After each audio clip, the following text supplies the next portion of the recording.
Hello, and welcome to another episode of the Seasonal Tokens Podcast, where Polar interviews people so you can do more investing and less gambling. Mouph, you have been with the project for a good amount of time, and I'm sure that you have been able to learn good lessons because of that can be beneficial to our listeners, especially if they are planning to do their own project or if they want to invest in crypto. So can you share more about what you have been able to learn during you being part of the team? Well, the first thing I want to say is something that I learned that is on an emotional aspect, actually. I learned that when a person has a very loving and friendly team to work with, a very family-oriented environment, they always thrive better. So this is what personally to me has brought the most attention. That being in such an environment causes you to really think from the bottom of your heart, how can I help this project succeed? How can I help to whatever project I am in succeed? And once people implement this in their own projects, the people that join will have the same orientation in mind. They will also want to see the people that they now care about, that they now think of as potential family members and friends, that they want them to succeed as well. And upon saying this, a lesson that I've learned is about doing your own research, is I've learned thanks to the team. So I would like to mention a few pointers of how somebody could do their own research. So the first thing is to check the project's overall mission. So this is very important. If you check the mission, if you see their roadmap, you would be able to know what their general idea is. Check the price history, see if it's a pump. If it's a pump, do not chase it. Check the team members. And this is where I come to tell you about the loving and the friendly environment that I was talking about, because this is to me how I did my own research. This is to me how I learned a lot of things from Seasonal Tokens after I saw the team and I saw their experience as well. Check the latest news. If they post things on Medium, if they have articles about them, it's very important to check it. And Seasonal Tokens, of course, again, does have that. And the tokenomics involved. So what is the technology? Is it something that you've seen a million times before in crypto projects? Or is it something unique, brand new, experimental even, that has a potential to grow very wide and very big? So to me, this is the summary of what I'd like to say. Okay. Yeah, these are very important lessons, and I have been part of different projects and consulting them and things like that. And it's really the case that actually you can see the family stuff going on in the team. So yeah, it's amazing that sometimes in crypto you can find your second family, and it is actually like working with your family, which is amazing. So I'm happy that you're part of the team and you feel this way. I feel the same way too, so it's great. So we have been talking about seasonal tokens, other crypto projects and things like that, but especially during markets like now, when the future is not very clear, a lot of people are saying that there isn't much left for crypto and it will die soon because of the inflation, because of the governments and things like that. But I want to hear your opinion about that. What makes you think the future of crypto is bright? Well, going back to the sentence you said that people think that crypto is dead, to that I say there's a website that they can check, and it says how many times the world has said Bitcoin and crypto is dead. And again, the number is now above 500 times. And there's even a chart that shows you what price point that people said that crypto is dead. And it's so funny to see the price and the line.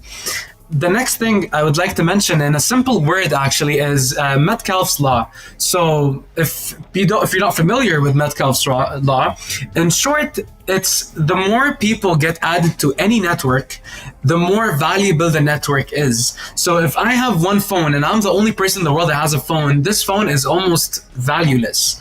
Whereas if I have a phone and you have a phone and 10 million other people have a phone, we are now a network. So the value of the phone is dependent on how many people that own it.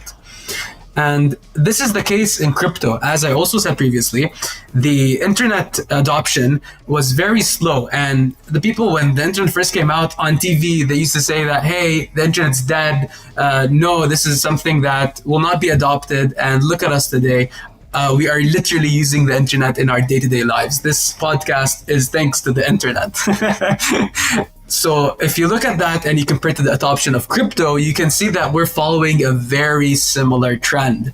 So to me, this is all just a way to confirm that the future of crypto is bright. I would like to mention one more thing, actually. I just remembered something. It's the market cap, actually.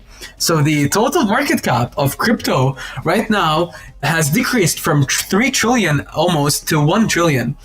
But if you look at that in the greater aspect of things, if you look at how long the housing market waited and took so long to reach its current market cap, and how the internet and how the businesses, the stock market, all of these you can call them ancient markets, and their current market caps that are about below 100 trillion or around that range.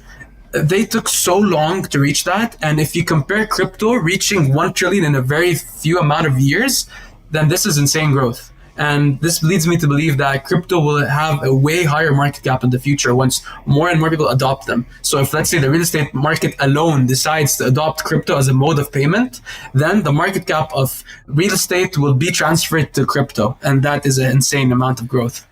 Yeah, again, you're talking with facts, which I really love. And I absolutely agree with you that the things that you mentioned are just part of the proofs that crypto is going to be with us. And there are so many other things like that, which we can share right now because it will take probably hours. But if people are interested in that, they can easily find them on Google.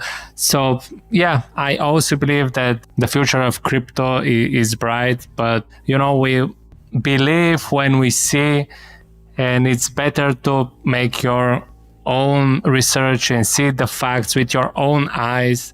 No need to trust us or anyone else. Just make your own Google searches or whatever searches you want, and you'll find a lot of proofs what is the direction of the crypto. But there will always be people that will say that this is just temporary and crypto will be dead soon. But like Mouph said, probably this will be just the next time when someone is saying this, and this will be not the last time. But you have your own right to decide if the future is bright or not.